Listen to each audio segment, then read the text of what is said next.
Les journalistes, mesdames, messieurs les leaders de la coalition Diomaye Président, chers honorables invités, chers compatriotes d'ici et d'ailleurs. Notre candidat Bassirou Diomaye Diakhar Faye porte bien ses prénoms. En effet, le prénom Diakhar signifie en général une personne qui ne stresse jamais, une personne qui ne s'affole jamais, en définitive, une personne courageuse et sereine. Depuis sa tendre enfance jusqu'à aujourd'hui, toutes les personnes qui ont croisé le chemin de Diomaye, qui l'ont fréquenté, ses parents, ses amis, ses camarades de syndicat et de parti, ses collègues de travail sont unanimes à reconnaître en lui un homme courageux, de conviction, prêt à croiser le fer pour défendre ses idées, les partager, les diffuser et qui, lorsqu'il est minoritaire, a l'humilité d'accepter et de mettre en œuvre. Le président Bassirou Diomaye Diakhar Faye a appris et intériorisé la noblesse d'avoir des principes fondés sur des valeurs inculquées depuis sa tendre enfance, passé dans une grande maison de famille de plus de 50 bouts de bois de Dieu, une grande famille sérère à cette époque de son enfance passée entre Ndiaye Ndiaye, les autres villages et quartiers de Ndiaganiao. La solidarité et la dignité érigées en règle de conduite, l'humilité, le refus de l'injustice, la soif d'apprendre et de se documenter, le désir irrépressible de servir sa communauté et enfin son exigence d'excellence sur tout ce qui touche les études au travail, le syndicat au PASTEF, de son exploitation agricole à la poésie et enfin de ses textes politiques à ses répliques sur les plateaux des télévisions. Être élevé dans une grande famille, aux côtés de son père et de sa mère qu'il adore et qui n'a que des garçons, lui a donné une grande connaissance de la vie humaine, de l'attachement à la famille, lui a permis de profiter de modèles familiaux de réussite morale et humaine. Cet antre familial l'a forgé dans l'humilité, dans l'accomplissement du travail domestique fastidieux, pour certains garçons et avilissants, mais lui, il avait trouvé dans son abnégation à aider sa mère et à soutenir ses frères un moyen noble de se réaliser par le travail et d'alléger la charge de travail de sa maman.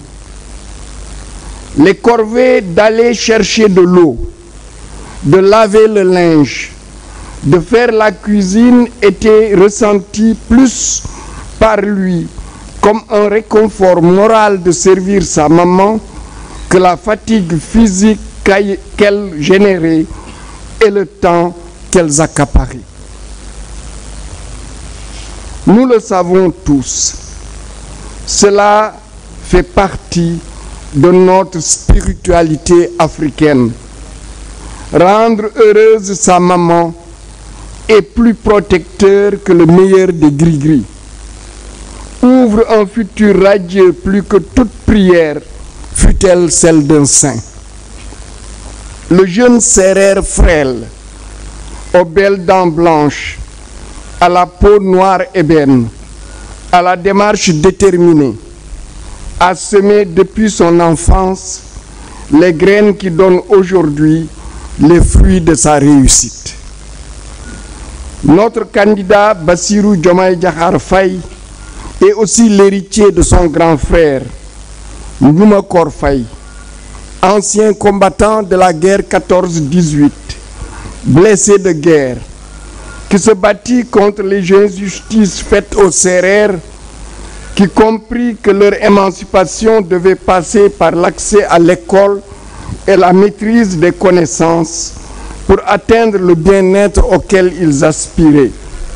Il fut le fondateur en 1946 de l'école de Ndiaganiao où étudia le père de Diomaye. Le président Diomaye fit de très bonnes études élémentaires à Ndiaganiao, le collège à Mbour, et obtint son baccalauréat au lycée Demba Diop. Il fut très affecté par la non-obstention de la mention dont il était certain en raison de ses notes en classe. Il fut toujours parmi les 5 premiers de sa classe dans tous les cycles d'études. Cette péripétie rapidement dépassée, il obtint sans redoubler à l'université Cheikh Anta Diop la maîtrise de droit, ce qui relevait de l'exploit. Il réussit ensuite au concours fort difficile de l'École nationale d'administration et de la magistrature. Il renonça sans passer les tests à la magistrature pour ne pas bloquer la place à des méritants. Bassirou Diomaye Diakhar Faye devint inspecteur des impôts et des domaines. Il intégra donc la haute administration sénégalaise. Les impôts et les domaines constituent un des secteurs de l'administration sénégalaise où la corruption sévit gravement. C'est là-bas qu'il fit la connaissance du président Birame Souleye Diop et du président Ousmane Sonko, alors président du syndicat des impôts et domaines.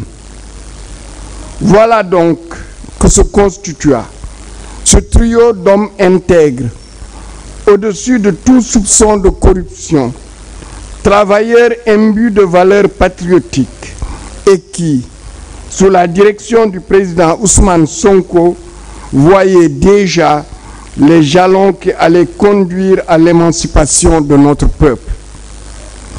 Bien que n'étant pas membre fondateur, il fut associé au premier pas du PASTEF qu'il intégra très tôt à la demande du président Ousmane Sonko, qui décela ses belles valeurs, ses principes patriotiques, son intelligence et sa soif de connaissance.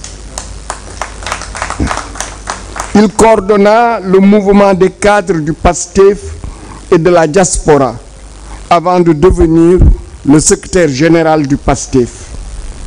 Bassirou Diomaye Diakhar Faye est le produit de plusieurs expériences. Il fut un dirigeant adulé d'associations sportives et culturelles de son village. Travailleur opiniâtre, compétent, rigoureux et intègre dans son secteur des impôts et des domaines. Syndicaliste intransigeant sur les droits des travailleurs et hommes politiques. À cheval sur les principes, patriote et d'une loyauté totale au président Ousmane Sonko. Homme de terroir, héritier de l'éducation familiale, forgé par le travail et les études, porté par le dévouement sans limite à la patrie, Diomaye a un parcours qui ressemble beaucoup à un autre président, celui du président Obama. Pas d'expérience gouvernementale. Et en ce qui concerne Obama, moins d'une année d'expérience nationale sénatoriale. Ce profil permettra à Diomaye d'avoir le recul indispensable pour transformer notre pays, de mettre en place les politiques indispensables pour conquérir toutes nos souverainetés sur nos ressources naturelles, extractives, alimentaires, etc. Et de remettre énergiquement et rapidement chaque institution à sa place. Bassirou Diomaye et à l'image du prophète Moussa, Moïse pour les chrétiens. Le pharaon, pressentant la naissance d'un prophète libérateur des opprimés, fit tuer tous les bébés mâles de l'empire. Il oublia la puissance imparable du pouvoir divin. Moussa naquit et fut élevé dans le propre palais du pharaon. Le puissant pharaon ne put empêcher la réalisation de la prédiction divine. Chez nous, le président Macky Sall a pensé mettre fin à jamais au projet en emprisonnant son géniteur, le président Ousmane Sonko, et en prononçant la dissolution du parti PASTEF qui portait le projet. Le tyran président avait tout prévu. Il a emprisonné des centaines et des centaines de militants patriotes. Il emprisonna des responsables patriotes. Diomaye retrouva le président Ousmane Sonko en prison avec des accusations fallacieuses sans aucun fondement. Pour le tyran, le tour était joué. La fin du projet et la mort du PASTEF. Et Dieu, maître de la terre et du ciel, remit les choses en place. Contrairement aux attentes contraignantes et pressantes du président de la République, le Conseil constitutionnel valida la candidature de Bassirou Diomaye Diakhar Faye.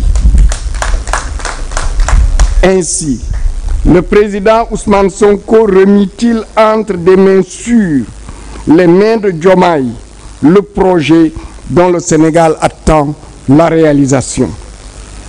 Rendons grâce à Dieu d'avoir permis la candidature de Diomaye, annihilant ainsi les agissements du pharaon président Macky Sall.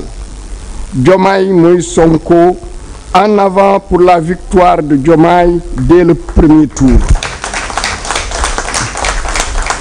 Jërë ngeen jëf, li may yokk rek lenn la, yéen ñëpp gis ngeen ni Diomaye jikko yu baax yi, ngore bi, jub bi mu ngi ko jëlee ci ni ñu ko yaree ci famille bi, muy papam, muy yaayam, muy nijaayam, muy kër gu mag, parce que ci kër gu mag la yaroo bu yaatu gu am lu ëpp juróom fukki bant. Ku yaroo nag ci kër gu mag da ngay yaatu. Ku yaroo ci kër gu mag dafa am loo xam ni sa gàcc du la ko may.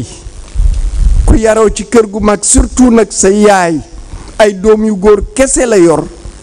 Loolu moo waral ni Diomaye nekk nit ku suufe ndax ci ndawam dafa boole jàng ak liggéeyal yaayam. Rootina, togg na, def na lu bare. Loolu nag day indi mbégti ci ndey te ñun ñii xam nañu ni ci askan boo munti doon ci Sénégal ku bégal sa yaay sa ëllëg dana rafet. Beneen bi moo di jàng na école bu muy jàng bokk na ci ñi dàq jàng ci classe am parce que daawul génn mag juróom yi. Jàngee na fi mu juddoo Njagañaaw, jàngee na Mbuur, bu mu amee baccalauréat amul mention. Naqadi woon na ko trop ndax note yi mayoon na ko meroon na sax wante mu dem faculté de droit te mu def ñeenti at redoublé wul am maîtrise am en droit. Loolu xam ngeen ci université Dakar yombul. Beneen bi mu def concours ENAM boobu jamono ENAM la ñuy wax école nationale d'administration et de magistrature mu admis ci administration ak ci magistrature.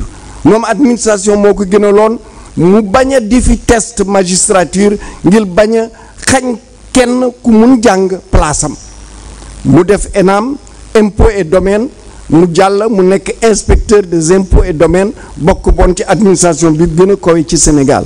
Foofu la tasee ak président Birame Souleye ak président Ousmane Sonko boobu jamono président Ousmane Sonko mooy président syndicat bi boobu jamono ñu ngi xalaat déjà ci nan la ñuy soppee réew mi ci la ñu taxawal Pastef bokkul ci ñi ko taxawal mais bu mu taxawee rek la ko président Ousmane Sonko woo parce que gis na njubam farloom bëggam réew mi ak tamit xel bu rafet xel bu ñaw bi mu am mu woo ko ci la ko dénk jiite cadre yi ci la ko dénk aussi jiite diaspora bi ci la jógee mu nekk secrétaire général bu Pastef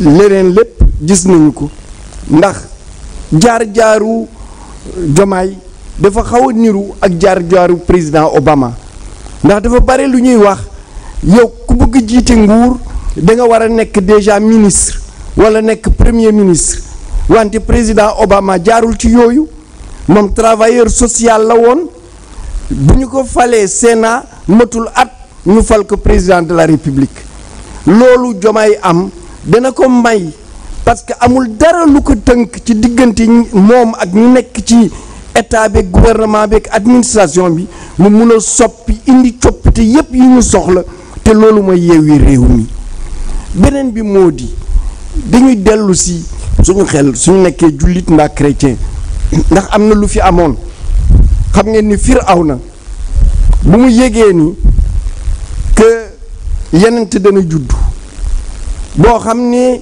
dana dindi bu mu jaam yépp lan la def ngir mu bañ a am mu yónni ay soldaaram fu am xale bu góor bu judd ñu rey ko wante mën-mënu yàlla lan la indi ci biiru keppaaru Firawna foofu la Muusa juddoo chrétien di ko wax Moïse yàlla kenn mënul xëccoog moom président Macky Sall it lu mel noonu la xalaatoon ndax bu président Sonko ne projet am président Macky Sall dafa ni danaa rey projet bi ngir ma rey projet bi moo di naa tëj président Ousmane Sonko naa tëj lu ma mun ci mën nitu Ousmane Sonko te naa tas parti Pastef ci loolu la dugal ñu bare ci kaso te tey war nañ leen ci génnee looloo war a tax ñu gaaw a voté ngir ñu génn mu tëj Diomaye te teguñu ko dara lu taxaw mu tëj ko wante li ñuy wax yàlla musul bañ a ñëw yàlla day ñëw toujours mais dañuy wax nag wolof day wax yàlla ñëw na conseil constitutionnel ak li ñu ko def pression